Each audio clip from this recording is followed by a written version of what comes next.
For fun diversion we have met together, I tell you, from Waterford hither we came. We crossed the big ocean in dark stormy weather, our pockets were light and our hearts were the same. Sad at leaving old Ireland, we're once more on dry land, by the roadside a tavern I chanced for to spy, and as I was melting me pockets I felt, and for the price of a drink I was mortally dry. For we are the boys with such fun and such eloquence, drinking and dancing and all other joys, for ructions, destructions, diversion and devilment, who's to compare with the Waterford boys? In the tavern I roll, in the landlord he strolled, and good Morris says he, and says I, if you please, will you give me a bed, and then bring me some bread and a bottle of port and a small piece of cheese. My bread and cheese ended, I then condescended to take my repose. Sure, I bade him good night, when under the clothes I was trying to doze, first I stuck in me toes and then popped out the light.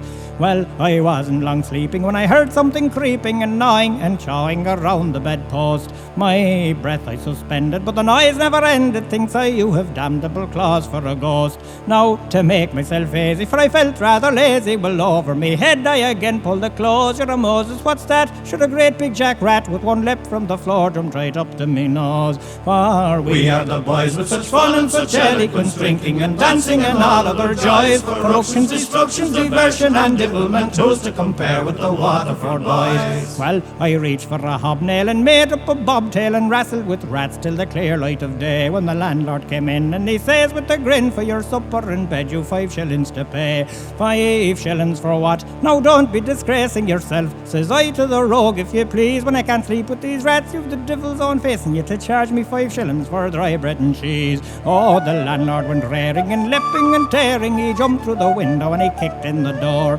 When he could go no further, he roared, me you murdered these rats, they are rating me up by the score. Sure, they sleep in me stable, they ate from me table, they've wrestled me dogs and they've killed all me cats. Trottin says I, who give me those 5 shillings, and I'll tell you a way to get rid of the rats. Nay, well then, says he, well, invite them to supper, and dry bread and cheese lay before them, be sure, never mind if they're willing, but charge them 5 shillings, and divil the rat will you ever see more.